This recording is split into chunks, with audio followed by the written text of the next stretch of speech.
CNN published an analysis yesterday that, once you read it fully, makes the upcoming World Cup trophy ceremony feel like one of the most politically loaded moments in the history of international sport.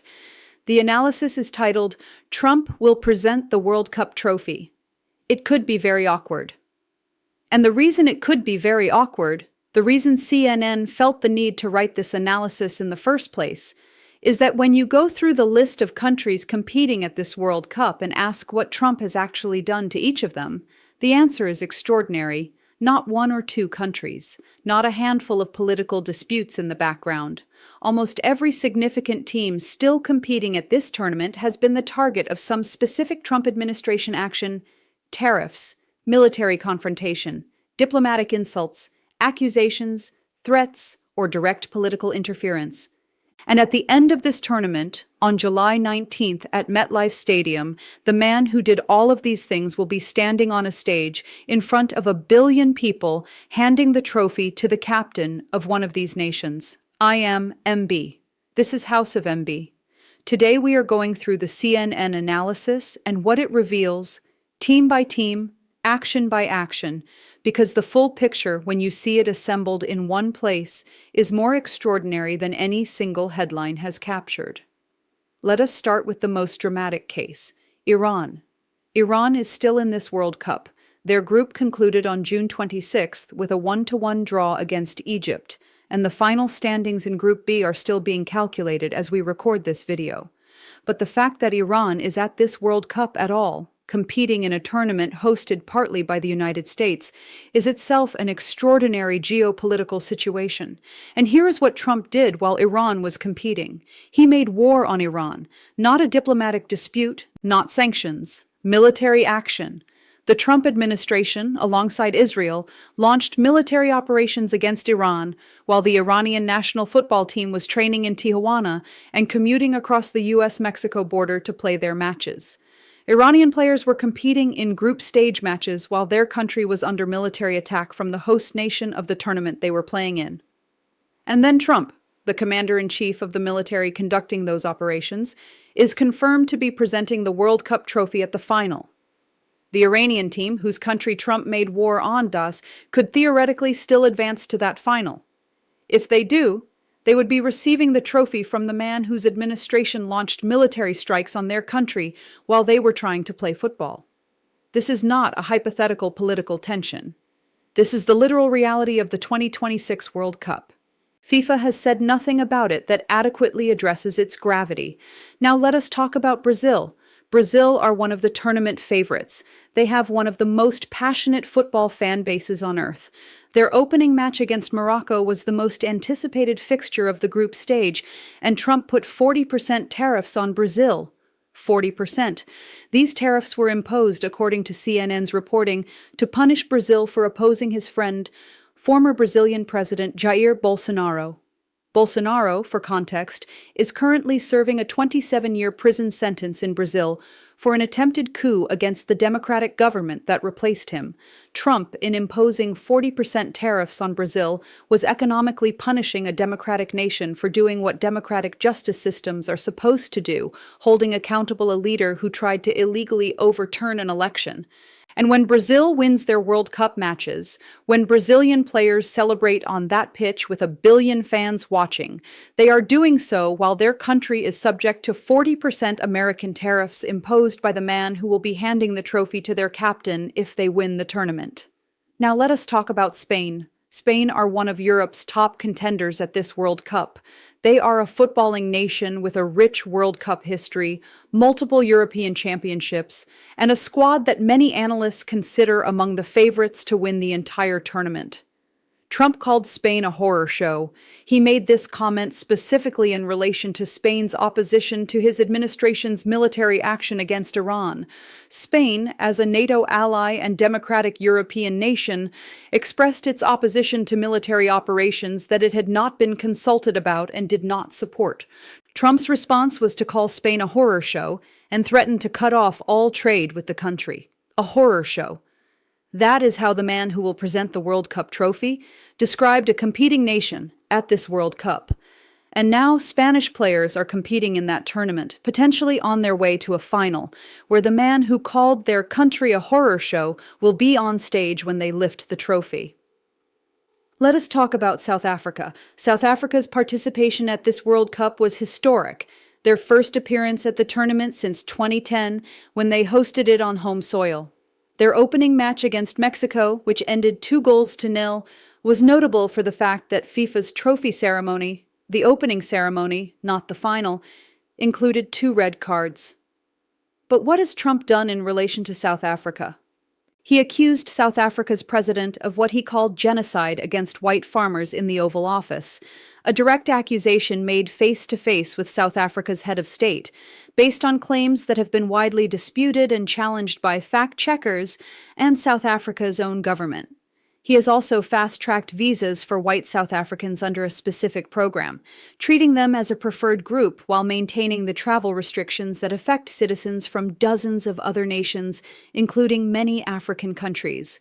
South African players competed in this World Cup while their country was the subject of genocide accusations from the host nation's president, while Trump is confirmed to present the trophy if South Africa reaches the final. Let us now talk about one of the most remarkable individual stories this World Cup has generated, and one that connects directly to Trump's vision of the tournament: Folarin Balogun. Balogun is one of the standout forwards at this World Cup, a player whose performances for the United States have drawn significant attention. He scored in the USA's opening match against Paraguay. He has been one of the most dynamic attackers of the group stage, and here is his story.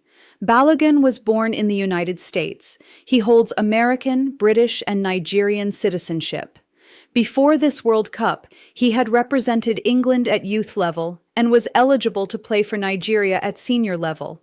He chose to represent the United States, and CNN's analysis notes something that reveals exactly how Trump thinks about the World Cup. Trump, if he had his way, would have had Balogun play for Nigeria or England, not the United States. Because Trump's reported preference, consistent with his broader immigration and citizenship views, was that Balogun's American citizenship should not apply in the way that made him eligible to represent the USA. The right of anyone born in the United States to be an American citizen is protected by the 14th Amendment to the Constitution. But the conservative-dominated Supreme Court is currently considering whether Trump can effectively invalidate birthright citizenship.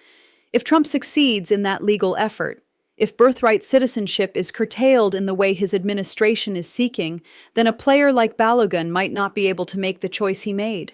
The World Cup's most exciting American player is competing under a constitutional protection that the man presenting the trophy is actively trying to dismantle. Now let us talk about Colombia. Colombia are in this World Cup and have been one of the surprise packages of the group stage. Their opening victory over Uzbekistan and their subsequent performance against DR Congo have established them as a team capable of going deep in the tournament. And what has Trump done in relation to Colombia? He endorsed the far-right opposition party in Colombia's recent elections and its leader, Abelardo de la Espriella, a dual Colombia-U.S. citizen, who CNN notes leads in the first count of a razor-tight electoral runoff. Trump's endorsement of a specific political faction in Colombia's domestic elections represents exactly the kind of political interference in a sovereign nation's affairs that, when applied to football associations, FIFA cites as justification for suspending entire countries from international competition. FIFA's rules prohibit government interference in football associations. Trump's administration has endorsed a specific political party in the elections of a country whose national football team is competing at FIFA's own tournament. The contrast between what FIFA prohibits its member associations from allowing and what FIFA permits its host nation's government to do without any public objection from FIFA is as clear as it has ever been. Let us talk about Australia. Australia had one of the most emotionally charged group stage campaigns of this tournament, an opening victory over Turkey, followed by defeat to the United States, followed by a tense draw against Paraguay that was resolved only in the final minutes. And what has Trump done in relation to Australia? Australia is one of multiple countries Trump called out by name for not helping in the military operation against Iran, even though, as CNN notes, Trump did not attempt to build an international coalition for that operation before launching it alongside Israel. Trump publicly criticized Australia, an ally, for not supporting a military operation he launched without prior coalition building or consultation. Australian fans who traveled to this World Cup to support their team have been organizing anti-Trump chants in the stadiums, a direct response to exactly this kind of political tension between Australia and the tournament's dominant political figure, and Norway. Norway is competing at their first World Cup in decades, a remarkable qualification achievement for a nation rebuilding its football identity. Trump said Norway is a joke. He said this because he did not receive the Nobel Peace Prize, which is awarded by a Norwegian committee. FIFA, in response to Trump not receiving the Nobel Peace Prize, gave him a peace prize of their own. So Norway, a country Trump publicly called a joke, is competing at a World Cup where the organizing body responded to Trump's Nobel Peace Prize frustration by giving him their own consolation peace prize. And then there is Chicago. Chicago is not hosting any World Cup matches. And the story of why Chicago is not hosting reveals something about FIFA that deserves to be said clearly. Former Chicago Mayor Rahm Emanuel explained in an interview with The Athletic exactly why Chicago said no to the World Cup.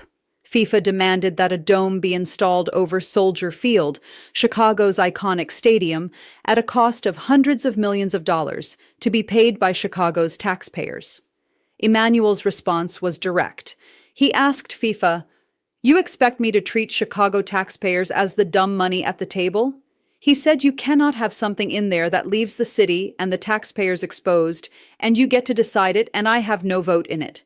Chicago said no, because Chicago's elected leader decided correctly that the financial arrangement FIFA was proposing was not in the interests of the city's taxpayers, and FIFA took the tournament elsewhere, to cities whose governments were more willing to accept the financial terms FIFA was offering. This story, in its own way, captures something essential about how FIFA operates. Cities that push back against FIFA's financial demands lose the tournament. Cities that accept those demands, regardless of what it costs their taxpayers, get to host. This is the organization presenting itself as a global force for football's development and universal values. And this is the political and commercial reality behind the World Cup that has been unfolding across 16 cities in 3 countries for the past 2.5 weeks. Now let us bring all of this together into the single image that makes it real. July 19th, MetLife Stadium, New Jersey, the World Cup final. The winning captain walks up to receive the trophy. Standing there, alongside Gianni Infantino, who describes their relationship as we are together all the time, is Donald Trump.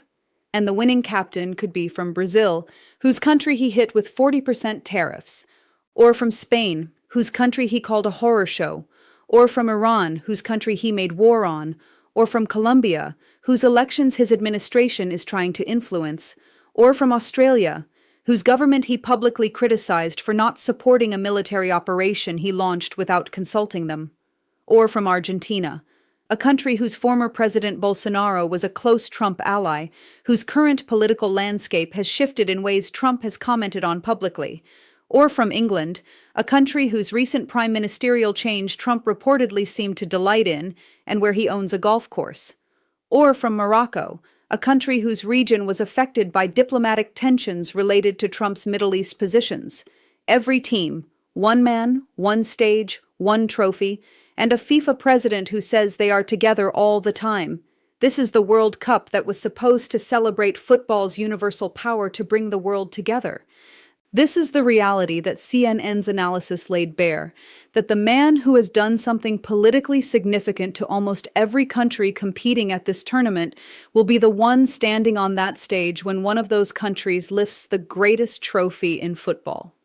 FIFA's response to this reality has been, as we have documented across multiple videos on this channel, to maintain the relationship, confirm the arrangements, describe the closeness, and decline to publicly address the contradiction between those arrangements and FIFA's stated commitment to political neutrality. We are together all the time. Those words become more significant and more troubling with every piece of context that surrounds them.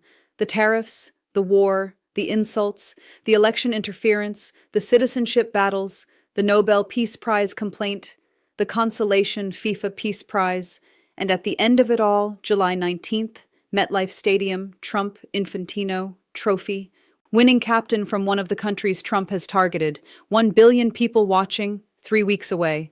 I am MB. This is House of MB. We will be here for every development between now and that moment. And after it, subscribe, hit the bell, share this video with every football fan who is watching the matches without seeing the full picture behind them, and I will see you in the next one.